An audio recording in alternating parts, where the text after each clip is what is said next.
Historic conflicts. In the annals of human conflict, certain names echo with a chilling resonance. Verdun is one of them, a place where the very earth seemed to tremble beneath the weight of unrelenting violence.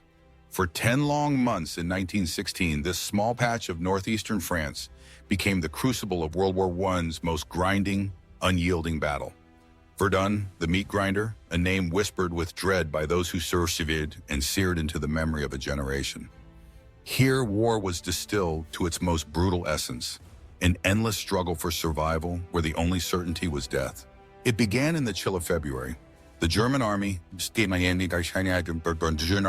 seeking a decisive blow on the Western Front, unleashed a carefully calculated offensive. Their aim was not simply to seize ground, but to bleed France white, to draw the French army into a colossal trap and grind it down through attrition. The architect of this plan was General Erich von Falkenhayn, chief of the German General Staff. He believed that by attacking at Verdun, an ancient fortress city, a symbol of French national pride, they could provoke an emotional response, forcing France to defend it at all costs, regardless of the price and in blood.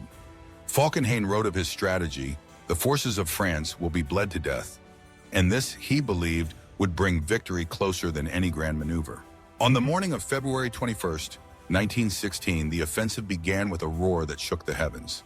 Over 1,200 German artillery pieces unleashed the most intense bombardment the world had ever seen. Trees were splintered, trenches obliterated, and the very contours of the land were reshaped by high explosives. For hours, the French lines were pounded. Then, under cover of smoke and shattered ground, German infantry advanced. The French defenders, dazed and overwhelmed, fought desperately to hold their positions. As the battle unfolded, the horror only deepened. Trench warfare at Verdun was a nightmare of mud, blood, and unending noise. The air was thick with the stench of decay, the choking fumes of gas shells, and the constant thunder of artillery. Soldiers huddled in waterlogged dugouts, their nerves frayed by the relentless shelling. No place was safe. Death could come at any moment, from a stray shell, a sniper's bullet, or simply being buried alive by the shifting earth. In this inferno, acts of courage and madness blurred together. Men fought not for glory, but for survival and the comrades beside them. The trenches around Verdun became a labyrinth of misery, where rats feasted on the dead and the living scrawled desperate letters home. The mud was so deep that wounded men sometimes drowned before they could be rescued. And all the while, the battle raged on, day after day, week after week. The German assault was relentless, but the French resolve was unbreakable. At the heart of their defense stood General Philippe Pétain, appointed in the early days of the battle to organize the resistance. Pétain understood that Verdun was not merely a military objective, it was the soul of France under siege. He rallied his troops with a simple, defiant slogan, "Ils ne passeront pas," they shall not pass.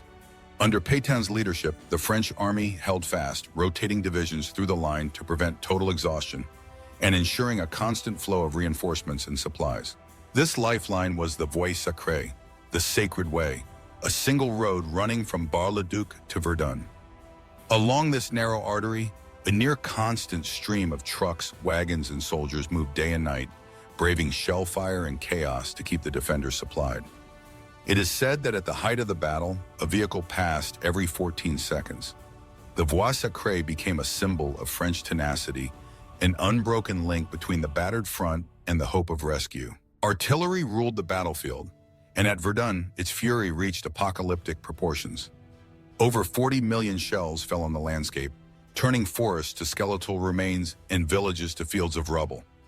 The noise was so intense that men sometimes went mad, their minds shattered by the ceaseless explosions. Shell shock, what today we call PTSD, became a pandemic among the troops. The psychological toll was immense. For many, the terror of Verdun never truly ended. Yet, even as both sides suffered, the battle ground on. The German army, frustrated by French resistance and mounting casualties, pressed their attacks, seizing the key forts that ringed the city, Douaumont and Vaux, after bitter fighting. Each fort became a miniature war, with hand-to-hand combat in pitch-black corridors, poison gas, flamethrowers, and grenades. Losses mounted, but neither side could afford to withdraw. Verdun had become a matter of national honor. In June, the French launched counterattacks, clawing back lost ground inch by inch. General Pétain's careful management and the determination of his soldiers began to turn the tide. By autumn, the initiative had shifted. Led now by General Robert Nivelle, the French recaptured the forts, pushing the exhausted Germans back. But victory was a hollow word at Verdun. The land was a wasteland, the gains measured in yards, the losses in thousands of lives. By the time the guns finally fell silent in December, the human cost was almost unimaginable. Nearly 700,000 men had become casualties, killed, wounded, or missing. Entire regiments had been wiped out. The ground itself was so saturated with corpses and shell fragments that it would be decades before anything would grow there again. The villages around Verdun were erased, their nom. Verdun was not a glorious triumph. It was a living nightmare, a place where men were not just soldiers but victims, ground down by the cold machinery of modern war. Yet, in that inferno of fire and steel, something endured, the unbreakable will to survive. Verdun became more than just a battlefield. It became a symbol of national resilience, of unimaginable sacrifice, and of a war that devoured lives for mere meters of ground. Its value lies not in who won, but in what it taught us. That true strength is not found in numbers of the dead, but in the courage of those who refuse to fall. Thank you for respecting history.